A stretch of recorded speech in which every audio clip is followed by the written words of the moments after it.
Hey everyone, and welcome to today's Explainer. I am absolutely thrilled to have you here because we are unpacking some seriously complex and frankly fascinating stories from all across the African continent today. We're going to dive straight into the source material to try and understand the true cost of survival and adaptation in a rapidly changing world. So, let's let the data and the history be our guide. Here is our roadmap for this explainer.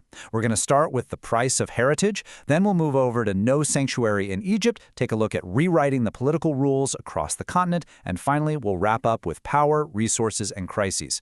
Let's get into it. All right, Section 1, the price of heritage, focusing on Sao Tome and Principe. And this poses a really tough question right out of the gate. How on earth do we preserve painful, traumatic history without romanticizing it or, sanitizing it for modern consumption? Okay, let's just take a second to look at this visual. This decaying grandeur being completely reclaimed by nature is a Russia. That's a former colonial agricultural estate in Sao Tome and Principe. And just this past July, UNESCO actually recognized 6 of these estates as World Heritage Sites. But to really understand what this means, we have to look past the aesthetic beauty of these buildings. Because the truth is, these estates were quite literally the original testing grounds for the tropical slave plantation complex. It was centuries of forced labor that built this reality. Going all the way back to 1470, Portuguese explorers landed on these islands and immediately started building a sugar economy. And since there was no local workforce, they brought in enslaved people from across Africa.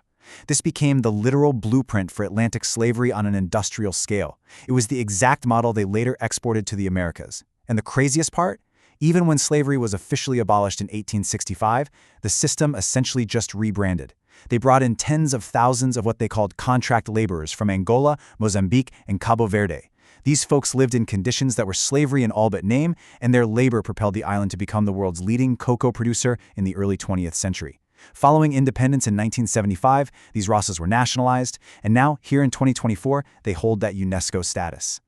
So what does this brand new status actually mean for the folks living there today? Well, Sao Tome is currently facing some incredibly severe economic pressures. We're talking persistent electricity shortages and massive youth immigration. In fact, about 20% of its population is expected to be living in Portugal by 2025. But amidst all that, there's a lot of local optimism. Chef and cultural entrepreneur Giancarlo Silva hits the nail on the head here. He says, "We must think big on a small island." It's such a powerful reminder of how communities worldwide are trying to leverage their painful histories for vital conservation funding, tourism, and finding new markets for local products like cocoa and coffee. But here is where things get a bit complicated. Look closely at the ownership breakdown of these newly minted heritage sites. Out of the 6 recognized Rosas, 5 of them are privately owned. For instance, over on Principe Island, South African billionaire Mark Shuttleworth has acquired massive tracts of land, which includes one of these UNESCO sites, to build a large-scale ecotourism project. And this raises some pretty serious questions. If the primary goal of private ownership is to generate tourism revenue, who really controls the narrative? Will the brutal reality of colonial violence be quietly swept under the rug so it doesn't offend tourists on holiday? It's a really delicate balancing act between sheer economic survival and preserving historical truth. Moving on to Section 2, No Sanctuary in Egypt. Here, we're shifting gears from historical exploitation to a very modern-day human crisis that is colliding violently with North African macroeconomics. I really want to ground this geopolitics in a deeply personal reality, just so we establish the immediate stakes here. This is Sarah's story. Sarah fled a catastrophic humanitarian crisis in South Sudan, and she was hoping to find sanctuary in Cairo back in 2022. But early this year, that hope was completely shattered. Her husband was summarily deported. She said, "I wished and believed that Egypt would be a refuge, but I didn't find safety." You see, international law strictly prohibits the forced return of refugees to countries where they face serious harm. Yet despite that, Sarah's husband was sent right back to an active war zone. And Sarah, left behind, is now living in hiding, barely able to scrape together enough money for rent or water. To truly understand why this is happening, we have to look at this one staggering figure, $150 billion. That is Egypt's monumental external debt as of early 2024. When you combine that with a collapsing currency and rampant inflation, the World Bank reports that Egypt's poverty rate has surged past 32%. Now, looking at this impartially, the economic data clearly shows us that this financial powder keg is creating fierce competition for everyday resources. And tragically, It's fueling animosity and xenophobia toward refugees who are already in incredibly precarious situations. This whole situation just brilliantly, or maybe I should say tragically, illustrates what human rights advocates are calling bureaucratic warfare. Egypt has effectively taken control of the asylum process away from the UN Refugee Agency. A new law that passed this year requires refugees to renew their residency annually with Egyptian authorities. But get this, applicants are being given renewal appointments for the year 2028. You heard that right. And without valid papers right now, they are entirely vulnerable to arbitrary arrest. Human rights groups have noted this disproportionately targets dark-skinned Africans, particularly Sudanese and South Sudanese people. The conditions have become so incredibly difficult that many are actually boarding state-sponsored free trains to the border, voluntarily returning to an active war zone simply because the legal and economic limbo in Egypt has become unsurvivable. Okay, shifting over to Section 3, Rewriting the Political Rules. We're going to do a rapid-fire look at some sudden political shifts popping up across Africa right now. As we all know, electoral rules are the absolute bedrock of any democracy. But in Sierra Leone, that very foundation has just been fundamentally altered by a brand new constitutional amendment. Let's look at this comparison because the change is actually pretty drastic. The old 1991 Constitution required a presidential candidate to win 55% of the vote to avoid a runoff. And that wasn't an accident. It was specifically designed to force candidates to build broad national coalitions across ethno-regional fault lines, especially following an 11-year civil war. But the new rule, which was pushed through by a simple majority, lowers that threshold to 50% plus one single vote. The government argues that this ensures a much faster, cheaper electoral process.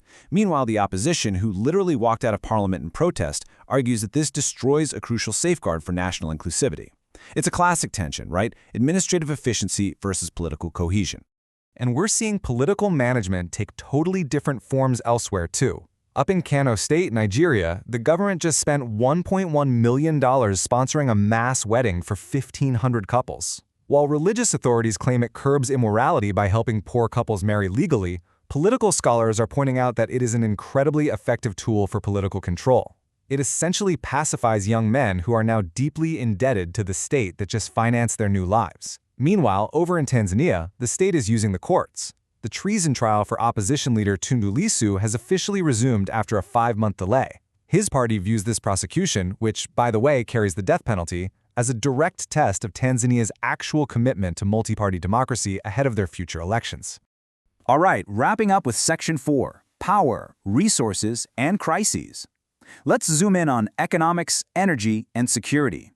So, seeing Spanish fishermen hauling in massive nets of tuna in Gabonese waters, that image officially marks the end of an era. A 19-year fisheries agreement between the European Union and Gabon has just been terminated. And if you're wondering why Gabon walked away, the crucial point is right here in the numbers. The economic breakdown was just staggering. Between 2021 and 2024, Gabon was receiving a mere 23% of the money generated from the 32,000 tons of tuna pulled directly from its own oceans. The EU was taking 77%. So Gabon has finally drawn a line in the sand, demanding a new arrangement that gives them greater control and a much fairer, larger share of their own natural resources. To close out this segment, let's hit 3 vital stories that show some major structural vulnerabilities happening right now. In Libya, there was a massive blow to regional stability. Major General Fawzi al-Mansouri, the military intelligence chief for the eastern-based forces, was assassinated in a car bombing in Benghazi. This seriously threatens the fragile US-backed reunification efforts there. Down in South Africa, we're seeing a tragic failure of labor safety colliding with the shadow economy.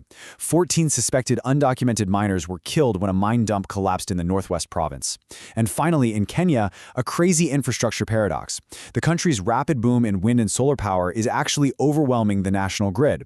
The sudden fluctuations are forcing the utility company to bring incredibly expensive backup plants online, which is ironically driving up costs for consumers despite an abundance of green energy. Which brings us to our final thought for today. Whether we are looking at the uneven distribution of tuna revenues in Gabon, the deadly risks taken by undocumented miners in South Africa, or the private ownership of UNESCO slave heritage sites in Sao Tome, can a continent preserve the evidence of historical exploitation without reproducing the very inequalities that drove it in the first place?